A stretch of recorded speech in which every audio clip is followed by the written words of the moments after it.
सम्मानित मंच, आदरणीय हुकुम सिंह जी के इस विषय पर उद्बोधन के बाद कुछ विशेष कहने के लिए रहता नहीं है। सबसे पहले तो मैं इंटेलेक्चुअल सेल को इस आयोजन के लिए बधाई भी देता हूं, जिन्होंने बहुत ही सामयिक विषय को इस फोरम के माध्यम से हमारे दिल्ली के प्रबुद्ध जनता को और इंटेलेक्चुअल्स को इस विषय पर अवगत कराया। मैं धन्यवाद देना चाहूँगा हुकुम सिंह जी को भी कि उन्होंने बहुत अपना कीमती समय दे करके और इस उद्बोधन के माध्यम से यहाँ हमारे इंटेलेक्चुअल वर्ल्ड को वास्तविक स्थिति से अवगत कराया है।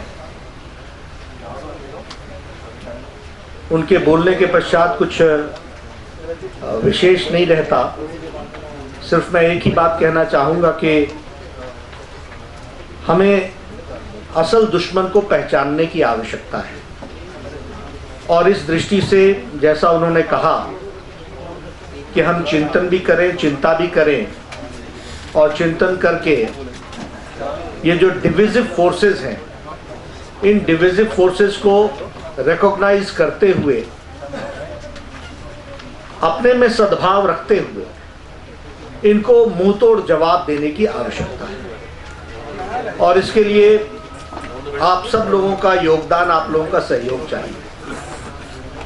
जो हमारे सामने प्रबुद्ध जनता बैठी है, इंटेलेक्चुअल फोरम है, आपकी बहुत ताकत है और आपके द्वारा कहा गया विषय समाज में एक विशेष स्थान रखता है और समाज में उसका उसे माना जाता है। इसलिए आप जब इस विषय को रखेंगे तो निश्चित रूप से इसका एक इम्पैक्ट पड़ेगा। एक लंबे समय से other than Bharatiya Janata party जितने भी राजनीतिक दल हैं, उनका हमेशा ये कोशिश रही है कि वो वोट बैंक पॉलिटिक्स करें। और वोट बैंक पॉलिटिक्स के लिए ये आवश्यक है कि क्राइम और पनिशमेंट या गवर्नेंस में ऑब्जेक्टिव नहीं रहे, ये सब्जेक्टिव रहे। जितनी भी गवर्नमेंट्स रही हैं, आपने देखा होगा कि उन चर्चा गुजरात की करते हैं, लेकिन सच्चाई ये है कि देश के अन्य राज्यों में जितने राइट्स हुए हैं वो सभी प्रायोजित राइट्स और वो राजनीतिक प्रेरित रहे हैं।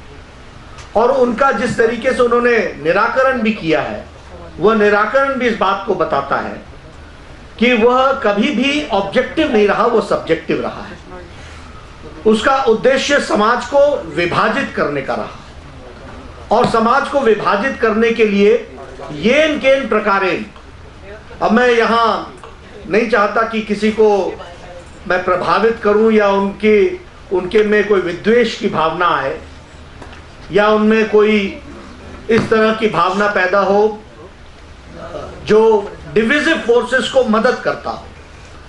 लेकिन एक समाज में सोचने के लिए यह आवश्यक तो है ही कि संगीत सोम वो एनएसए में बंद है और दूसरी ओर मौलाना नाजिर को रेड कारपेट ट्रीटमेंट दिया जाए, और रेड कारपेट ट्रीटमेंट ही न दिया जाए, चीफ मिनिस्टर उनसे सहयोग मांगने के लिए अपना लाचार दिखे और उनसे सहयोग मांगने की अपील करे। और यह भी अपील कोई बंद दरवाजे में नहीं, कोई किसी बंद कमरे में नहीं, ओपनली। यह इस बात को बताता है, जिस बात को हुकुम सिंह जी ने बहुत अच्छे से रखा कि अविश्वास या विश्वास का अभाव सरकार के प्रति, गवर्नेंस के प्रति यह पैदा हो, और यह अविश्वास का भाव जिससे प्रदेश नुकसान में पड़े, वह उनके राजनीति करने का तरीका बन जाए, वही मेथोडोलॉजी बन जाए, वही उनकी स्ट्रेटजी बन जाए, तो आप समझ सकते हैं कि दुश्मन कितना गहरा है। और राजनीतिक दृष्टि से इसको हमको समझने की आवश्यकता है। लेकिन मैं एक बात जरूर कहूँगा जो हुकुम सिंह जी ने भी कही है कि इन सब चीज़ों पर चिंतन करने की आवश्यकता है और सद्भाव बनाते हुए we will have to fight for the real enemy. और रियल एनिमी में वह आते हैं जो इस मानसिकता को प्रोपोगेट करते हैं, जो इस मानसिकता के आर्किटेक्ट, और मानसिकता के आर्किटेक्ट वो पॉलिटिकल पार्टीज हैं जो स्यूडो सेकुलरिज्म के माध्यम से, वोट बैंक पॉलिटिक्स के माध्यम से समाज को डिवाइड करके अपने आप को सत्ता में रखने का प्रयोजन करते हैं। मुझे लगता है कि यहाँ इंटेलेक्चुअल सब बैठे हैं, सब हमसे ज़्यादा जानकार हैं, सबको जानकारी है ही। आवश्यकता इस बात की है कि इसको हम ज़्यादा से ज़्यादा लोगों के सामने रखें। आने वाले समय में, क्योंकि हम भारतीय जनता पार्टी के सदस्य हैं, पॉलिटिकल पार्टी की दृष्टि से हम काम कर रहे हैं, तो मैं इंटेलेक्चुअल वर्ल्ड से भी ये निवेदन करूंगा कि भारतीय जनता पार्टी की आंतरिक डेमोक्रेटिक ताकत के कारण समय के सारे चैलेंजेस को हमने एक्सेप्ट किया है। आज हमारे पास, पहले भी था, हमेशा एक निरंतर काल में हम पार्टी लीडरशिप देती रही है। हमारे पास नेतृत्व है, नीति है, कार्यक्रम है, और उस कार्यक्रम का एक गौरवपूर्ण इतिहास। उन बातों को ध्यान में रखते हुए अब कोई सिर्फ सूबा नहीं बदलना है, अब सिर्फ किसी सूबे की बदलाव की बात नहीं करनी है, देश की राजनीति बदलनी है। और देश की राजनीति बदलने के लिए निश्चित रूप से यह हमारा भी सौभाग्य है कि नरेंद्र मोदी जी के नेतृत्व में हम सब लोग लोकसभा के चुनाव के लिए तैयारी कर रहे हैं।